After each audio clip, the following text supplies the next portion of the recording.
сонгодог хөгжмийн сан.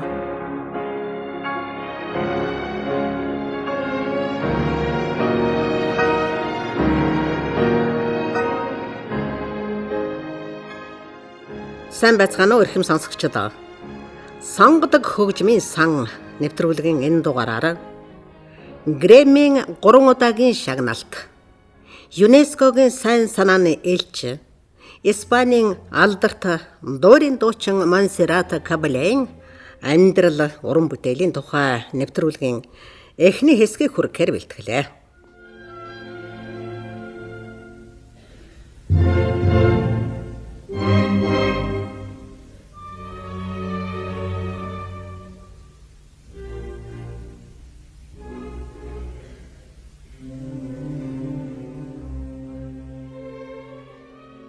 (1996 оны 100) Монсеррато Кабальé дэлхийг төрсөн аялан тоглолтынхаа үеэр Москвад иржээ.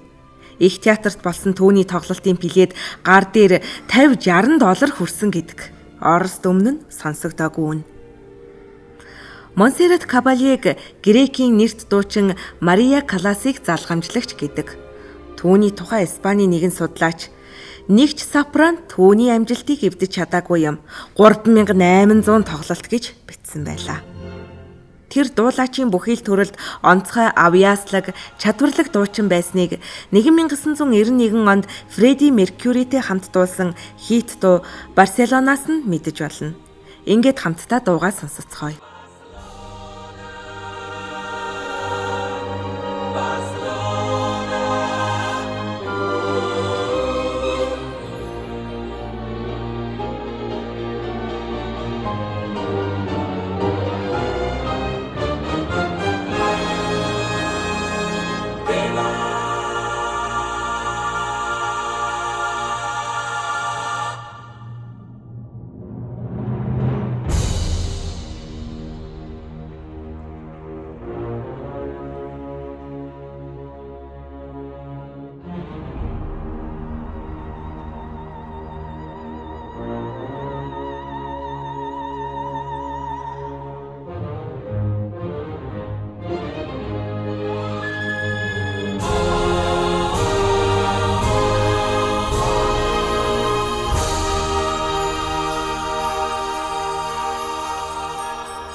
I had this perfect dream.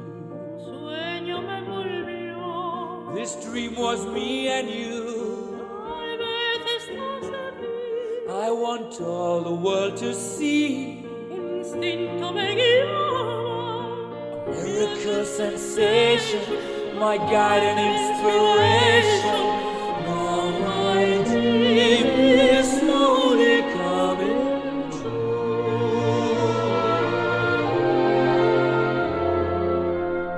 The wind is a gentle breeze.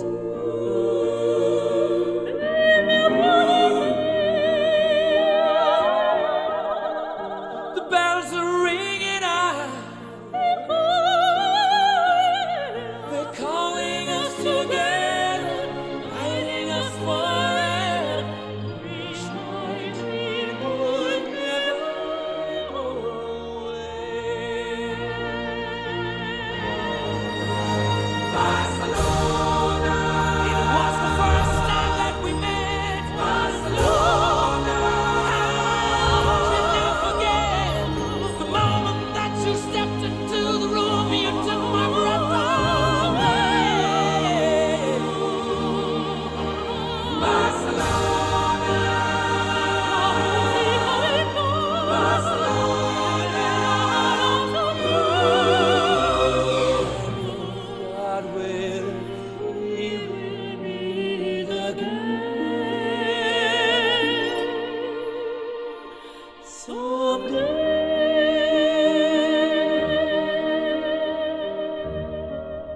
let the songs begin. Let the music play. Make the voices sing. Start the celebrations. And cry, come alive, and shake the foundations from the skies.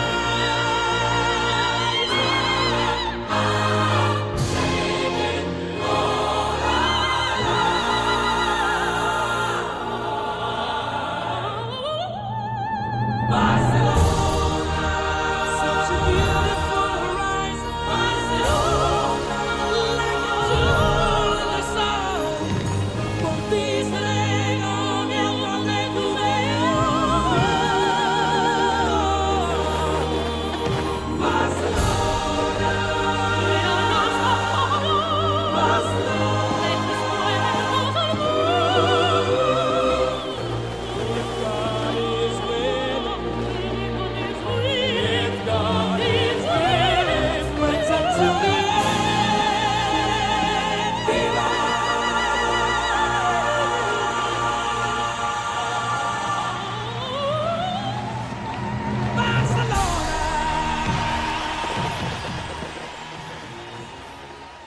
Алдарт дуучны бүтэн нэрийг бэлтгэлгүйгээр дуудах нь юу л бол? Мария де Монсеррат Вивана Концепсион Кабалье и Фолк. 1933 оны 4-р сарын 12-нд Испанийн Барселона хотод мэндэлжээ. Түүний аав нь хиймийн үйлдвэрт ажиллаж, ээж нь гэрийн үйлчлэгч хийдэг байлаа. Хүүхэд насан тэмчиг элбэг хангалуун байсангүй. Түүнийг 7 настай байхад эцэг эх нь Барселоны театрт дагуулж очсон юм байна. Тэр Чочасан дуурийг үзээд биширсэн гэдэг. Тэр өдрөөс эхлэн Монсеррат дуурийн дуучин болох их хүсэл мөрөөдлөөр жигүүрлжээ. Удалгүй дуурийн гол дүрийнх найрыг пянзанаас сонсож сураад 1940 оны шинэ жилээр аав ээж хоёртаа бэлэг болгон дуулж өгч. Карлос Кабалье, Анна хоёр охиныхон авьяасыг мэдмэгцэн Барселоны Лисио хөгжмийн консерваторид оруулсан байна. Гэр бүл нь мөнгө муутай байсан тул Монсеррат эцэг эхтэй тусдаж суралцахын хажуугаар ажиллаж эхэллээ.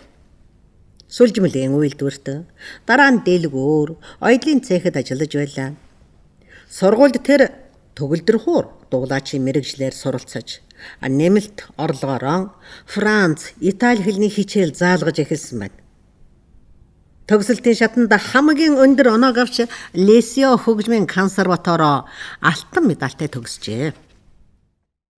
Их сургуулийн төгссөн тэр жилдээ 24 настай Монсерра дуурийн эх орон Италиг зорлоо.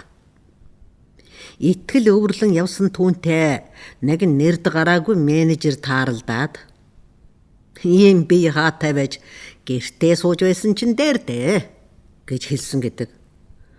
Монсеррат тэр үед үнэндээ гоолог сайхан биетэй байсангүй.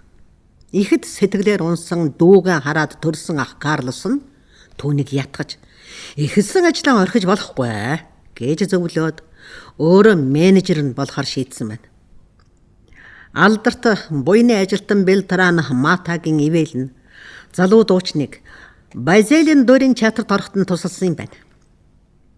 1956 оны 11-р сарын 17-нд Базель хотын дуурийн тайзнаа Пуччини Ла Бохем дуурийн Мемийн дүрд дуулж анхныхаа том тайзан дээр гарлаа. Тоглолтын дараагаар түүнийг Милан, Вена, Лиссабон, Уугуул, Барселона хотын дуурийн театруудад урьж эхэлсэн байна. Түүний авьяас чадварын тухай шагшин магтсан яриа Швейцарын Базель хот, Германи, Франц, Итали, Австри зэрэг улсуудаар газар авчээ. За ингээд өгүүлэмжийн төр өндөрлөөд Ла Бохем дуурийн Мемийн ариг Монсерратын дууснаар сонсгоё.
dimmi non le saprei narrare, sono la sua vicina che la vien fuori d'ora in pore tunare. 1960-ад оны дунд үе гэхэд Монсера дуурийн дуучдын дунд хүндтэй байр суурь эзлэх болсон юм.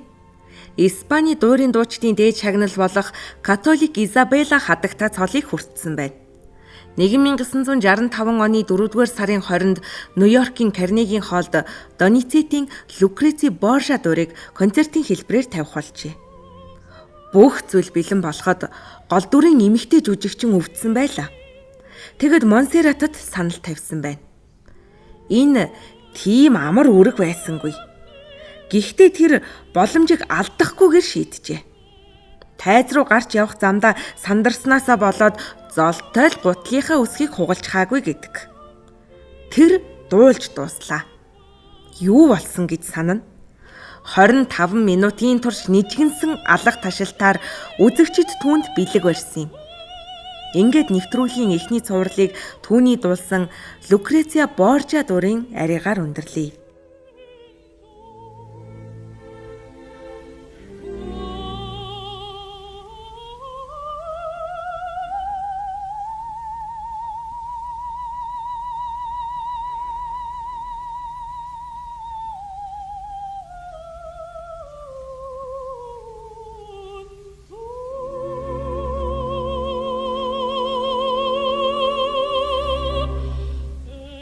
Il mio tormento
Сонгодог хөгжмийн сан нэвтрүүлгийн энэ дугаараар Грэммийн 3 удаагийн шагналд ЮНЕСКОгийн сайн санааны элч Испани алдарт дуурийн дуучин Монсеррат Кабалегийн амьдрал уран бүтээлийн тухай нэвтрүүлгийн эхний хэсгийг хүргэлээ. Үргэлжлэлийг дараагийн дугаараар хүлээн авч сонсоорой. Нэвтрүүлгийн редактор Солонго, найруулагч Саран Туяа, нэвтрүүлэгч Бэлгээ.